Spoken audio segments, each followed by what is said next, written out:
बिस्मिल्लाहिर्रहमानिर्रहीम।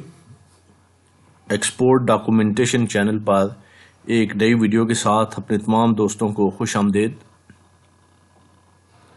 आज का हमारा टॉपिक है shipping company demand some documents. कई दोस्तों ने पूछा है कुछ ऐसे डॉक्यूमेंट्स हैं जिसे एनओसी, अथॉरिटी लेटर और सीआईएफ या सीएफआर सर्टिफिकेट्स, इसके बारे में पूछा है कि ये क्या है। तो ऐसा है कि जो पाकिस्तान में लोकल लॉ है, जो लोकल फॉरेन एक्सचेंज लॉ है, उसके तहत ये डॉक्यूमेंट्स जो शिपिंग कंपनी को बिल ऑफ लेडिंग बनाने के लिए इनकी ज़रूरत होती है। तो मैं अभी इस सिलसिले में आपके सामने ये सारी चीज़ें रखता हूँ कि ये क्या चीज़ है, एनओसी क्या है और अथॉरिटी लेटर और सीआईएफ सर्टिफिकेट क्या है। इससे पहले अपने दोस्तों से गुजारिश है कि अगर आपने मेरे चैनल को अभी तक सब्सक्राइब नहीं किया तो इसे सब्सक्राइब कर लें और बेल आइकन को ज़रूर क्लिक करें ताकि हर नई वीडियो की अपडेट आप तक पहुंच सके। ठीक है, ये शिपिंग कंपनी जब बिल ऑफ लेडिंग बनाती है, पाकिस्तान की ये बात हो रही है और कुछ एशियन कंट्रीज़ में भी इस तरह के लॉज हैं। अब मुझे नहीं मालूम कि इंडिया में भी ये लॉ है या नहीं है, लेकिन वियतनाम वगैरह में ये लॉ है। जब shipping company bill of lading बनाती है तो बीएल, अब मैं आपके सामने बीएल रखता हूँ। बीएल की जो बेसिक कॉलम होते हैं, एक होता है कंसाइनर, ये देखें सबसे ऊपर एक कॉलम है कंसाइनर, शिपर, सबसे ऊपर एक शिपर का। तो इसमें तो एक्सपोर्टर का नाम आ जाएगा, शिपर का नाम आ जाएगा जो शिप कर रहा है।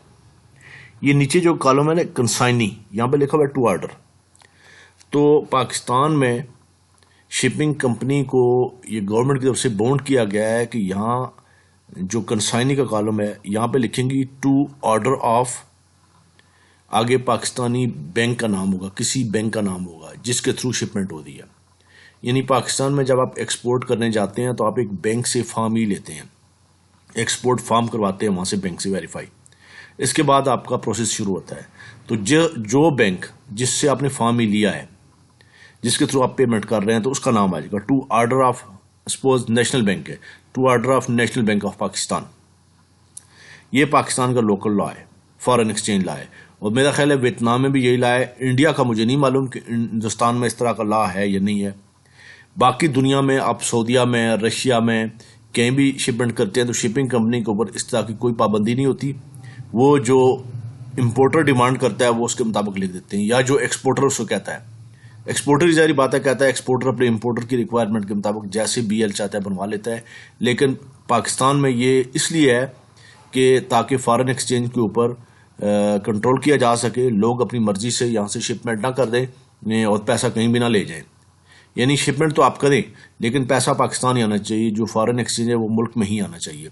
तो ये एशियन कंट्रीज़ में ये लॉ है, वियतनाम में भी है, हिंदुस्तान का नहीं मुझे मालूम। अगर हिंदुस्तान के दोस्त सुन रहे हैं तो मुझे रहनुमाई कर दें, मुझे गाइड कर दें कि वहाँ क्या लॉ है। बहरहाल अब अपने टॉपिक की तरफ आते हैं कि शिपर का नाम तो हो गया एक्सपोर्टर का नाम। बाकी जो कंसाइनी का नाम है यहाँ पे आएगा to order of National Bank of Pakistan, to order of Habib Bank Limited, जो भी बैंक है उस बैंक का नाम आएगा। अब ऐसा होता है कि एलसी जो होती है, एलसी में ये मेंशन होता है कि कंसाइनी कौन होगा। जब एलसी आप बैंक के पास फॉर्म ही लेके जाते हैं और एलसी उसके सामने रखते हैं तो ये कंसाइनी है, तो बैंक एक एनओसी इशू करता है, नो ऑब्जेक्शन सर्टिफिकेट।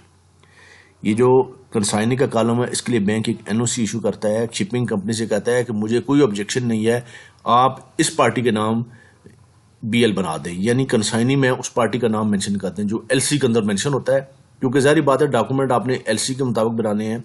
तो बैंक एक नो ऑब्जेक्शन सर्टिफिकेट देता है शिपिंग कंपनी को कि आप इसके नाम बना दें। यानी शिपिंग कंपनी के पास एक लीगल अथॉरिटी आ जाती है कि उसके नाम बनाए। अदरवाइज शिपिंग कंपनी बाउंड है उस बैंक के नाम, ये कंसाइनी जो है उस जो एक्सपोर्टर का बैंक है उस बैंक के नाम बनाने के लिए, कि to order of Habib Bank Limited. अब फिर ये क्या होता है, to order of Habib Bank Limited होने के बाद यह है कि वो बैंक फिर आगे जिसको भी एक्सपोर्ट करनी होती है अपनी एक स्टैंप लगा के बैक साइड पे बिल ऑफ लेडिंग की इंडोर्स कर देता है कि फलां पार्टी को ये कार्गो दी जाए। तो अल्टीमेटली वो बीएल जो है बैंक के नाम होता है, बैंक की मलकियत होता है। तो एक्सपोर्टर अपनी मर्जी से उसको नहीं कर सकता। लेकिन जब एलसी आ जाती है तो फिर बैंक ये एनओसी देता है, एलसी में भी और एडवांस पेमेंट में भी। बैंक एनओसी देता है शिपिंग कंपनी को। तो ये एक्सपोर्टर से शिपिंग कंपनी ये डिमांड करती है, ये जो एनओसी लिखा है, एनओसी नो ऑब्जेक्शन सर्टिफिकेट, जब वो बिल ऑफ लेडिंग बना रही होती है शिपिंग कंपनी, तो एक्सपोर्टर से डिमांड करती है कि मुझे एनओसी दो। अगर एनओसी नहीं है तो फिर वो बिल ऑफ लेडिंग का जो कॉलम है कंसाइनिंग का, उसमें बैंक का नाम ही मेंशन किया जाएगा। ठीक है, ये क्लियर होगी बात। अब दूसरी चीज, अथॉरिटी लेटर। अथॉरिटी लेटर इसलिए चाहिए होता है चूंकि वो बीएल बैंक के नाम होता है, तो बैंक एक अथॉरिटी लेटर देता है एक्सपोर्टर को कि मेरे भी आपके ऊपर आप बीएल वहां से कलेक्ट कर लें। ये बैंक जो है एक अथॉरिटी लेटर देता है, उसके पास एक फॉर्मेट बना होता है, वो सिर्फ अपनी स्टैंप लगा के साइन करके दे देता है। बैंक को कोई प्रॉब्लम नहीं होती, एनओसी भी बना होता है, अथॉरिटी लेटर भी बना होता है, और ये नीचे वाला सर्टिफिकेट इस पर मैं आता हूँ, ये भी बना होता है, बैंक के पास बना होता है। बैंक सिर्फ अपनी स्टैंप लगा के दे देता है उसके ऊपर और साइन कर देता है, डेट डाल देता है। तो ये अथॉरिटी लेटर भी बैंक को, शिपिंग कंपनी को चाहिए। तो कभी शिपिंग कंपनी इसकी डिमांड करती है या कभी नहीं करती, लेकिन एनओसी की डिमांड जरूर करेगी। जब आप एलसी के ऊपर या एडवांस पेमेंट के ऊपर आप शिपमेंट करने जाएंगे तो एनओसी की डिमांड शिपिंग कंपनी करेगी, इसके बगैर वो बीएल नहीं बनाएगी। अगर बीएल बनाएगी जिसमें एनओसी नहीं है तो फिर वो बैंक के नाम बनेगी। जैसे आप एक कॉन्ट्रैक्ट के ऊपर एक्सपोर्ट कर रहे हैं, एलसी के ऊपर आपकी नहीं है, एलसी के ऊपर आप शिपमेंट नहीं कर रहे, आप एक कॉन्ट्रैक्ट के ऊपर कर रहे हैं, सीएडी पे कर रहे हैं, तो उसमें फिर वो कंसाइनी लिखा जाएगा आपके बैंक का नाम। जो आपका इंपोर्टर होगा बैंक, वो बीएल उसके नाम इंडोर्स करेगा बैक साइड पे। बैक साइड पे बैंक अपनी स्टैंप लगा के इंडोर्स कर देगा कि इसको दिया जाए कार्गो। अगर वो कार्गो नहीं लेते तो फिर बैंक की, वो चूंकि बैंक की मलकियत है, वो बीएल बैंक के नाम है, बैंक जिसको मर्जी चाहे किसी और को भी सेल कर सकता है। तो एनओसी एलसी में चाहिए होता है, 100% एडवांस में चाहिए होता है। अच्छा, अब ये तीसरी चीज, ये सबसे नीचे सीआईएफ एंड सीएफआर सर्टिफिकेट। जब शिपमेंट एफओबी के ऊपर होती है तो इस सर्टिफिकेट की जरूरत नहीं होती, और जब सीआईएफ और सीएफआर के ऊपर सर्टिफिकेट की शिपमेंट हो रही होती है तो इस सर्टिफिकेट की जरूरत होती है। ये भी बैंक देता है शिपिंग कंपनी को। उसकी वजह यह है कि सीआईएफ और सीएफआर में आपने फ्रेट बैंक को पे करना होता है पाक रुपीज में, अपनी करेंसी में। तो शिपिंग कंपनी वो किसी भी कंट्री से बिलोंग कर रही होती है, जरूरी नहीं कि वो शिपिंग कंपनी के पाकिस्तान की हो, वो अमेरिका की भी हो सकती है, वो किसी और कंट्री की भी हो सकती है।